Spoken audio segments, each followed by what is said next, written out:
নমস্কার বন্ধুরা, আজকে আমি আপনাদের সাথে একটা ফুলকপির দুর্দান্ত রেসিপি শেয়ার করতে চলেছি। বাজারে এখন প্রচুর পরিমাণে ফুলকপি বাঁধাকপি দেখা যাচ্ছে, আর ফুলকপি বাঁধাকপির নিত্য নতুন রেসিপিও আমরা বাড়িতে সমানে ট্রাই করে যাচ্ছি। আজকে আমি ট্রাই করেছি দই ফুলকপি। দই ফুলকপির রেসিপিও অনেক রকমের আছে। আমি যে পদ্ধতিতে দই ফুলকপিটা রান্না করেছি সেটাই আজ আপনাদের সাথে শেয়ার করছি। আর এটা লুচি, রুটি, পরোটা, পোলাও, ফ্রাইড রাইস সবার সাথেই দারুণ জমে যায়। এই ফুলকপির রেসিপিটা বানানো খুবই সহজ আর খুব বেশি ইনগ্রিডিয়েন্টসও লাগে না। তাহলে চলুন দেখে নেওয়া যাক আজকের রেসিপি। এখানে আমি একটা মিডিয়াম সাইজের ফুলকপি নিয়েছি। ফুলকপিটাকে আমি প্রথমে কেটে নেব, আর এর ফুলগুলোকে আমি হাত দিয়ে বার করে নেব, কেটে নেব। আর একটু বড় বড় সাইজের ফুলগুলোকে রাখতে হবে। আমার চ্যানেলের রেসিপিগুলো যদি আপনাদের ভালো লেগে থাকে তাহলে অবশ্যই একটা লাইক দেবেন, শেয়ার করবেন, আর কমেন্ট বক্সে লিখে জানাতে একদমই ভুলবেন না। আপনাদের মূল্যবান কমেন্টস আমাকে উৎসাহ দেয় নতুন নতুন রেসিপি তৈরি করার। আর যারা ফেসবুক থেকে দেখছেন তারা অবশ্যই কিন্তু পেজটা ফলো করে নেবেন। এখানে আমি ফুলকপিগুলোকে একটু ভাপিয়ে নেব লবণ আর হলুদ দিয়ে। যদিও সিজনের ফুলকপি, কিন্তু ফুলকপি থেকে অনেকেরই গ্যাসের প্রবলেম হয়, পেটের সমস্যা হয়, তার জন্য একটু অল্পক্ষণের জন্য একটু ভাপিয়ে নিলে ভালোই হয়।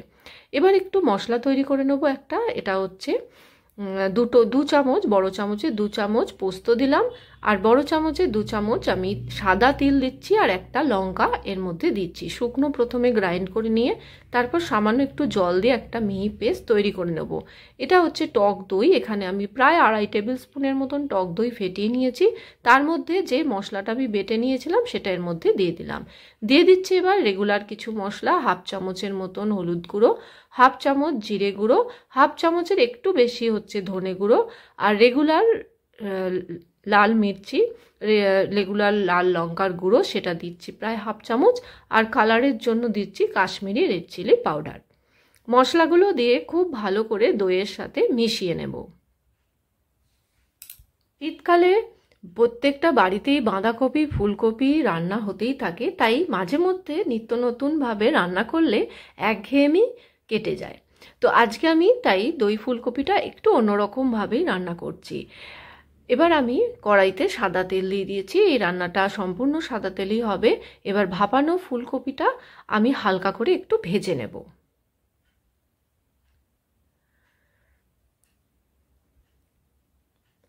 ফুলকপিটা গায়ে যখন হালকা হালকা রং ধরে আসবে তখন আমি এটাকে তুলে রেখে দেব।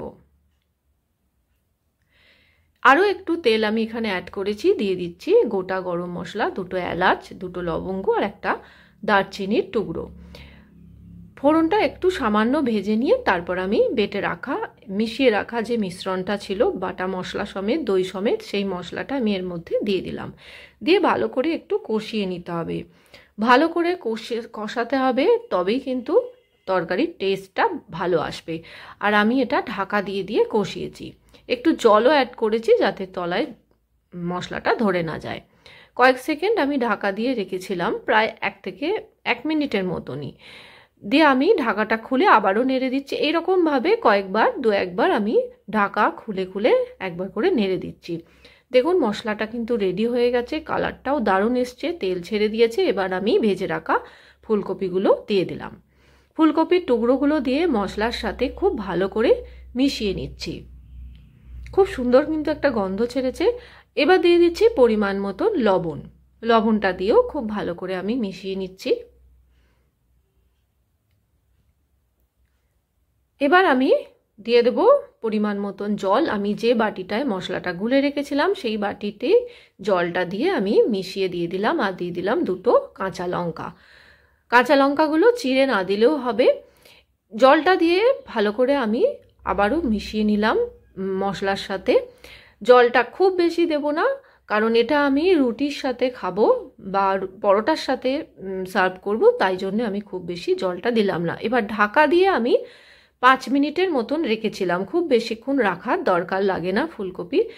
5 মিনিট পর আমি ঢাকাটা খুলে চেক করে নিচ্ছি, ফুলকপি একদম সিদ্ধ হয়ে গেছে। ঝোলটা আরেকটু টানিয়ে নেবার পর একদম সবশেষে আমি অ্যাড করব চিনি। সামান্য একটু চিনি দেব, যেহেতু এটা নিরামিষ রান্না, একটু মিষ্টি মিষ্টি ভালোই লাগে। চিনিটা দিয়ে মিশিয়ে নিয়ে ঝোলটা আরেকটু টানিয়ে নিয়ে আমি একদম শেষে অ্যাড করে দেব সামান্য পরিমাণে একটু ঘি। ঘিটা কিন্তু অবশ্যই দিতে হবে, তবেই এর টেস্টটা আসবে। আর সব শেষে দিয়ে দেবো একটা ভাজা মশলা। এই মশলাটা আমি বাড়িতেই তৈরি করে রেখে দিই। গোটা ধনে, গোটা জিরে, গোটা গরম মশলা, তেজপাতা আর শুকনো লঙ্কা একসাথে শুকনো খোলায় ভেজে গুঁড়ো করে রেখে দিই। এটাই সামান্য একটু দিয়ে দিলাম।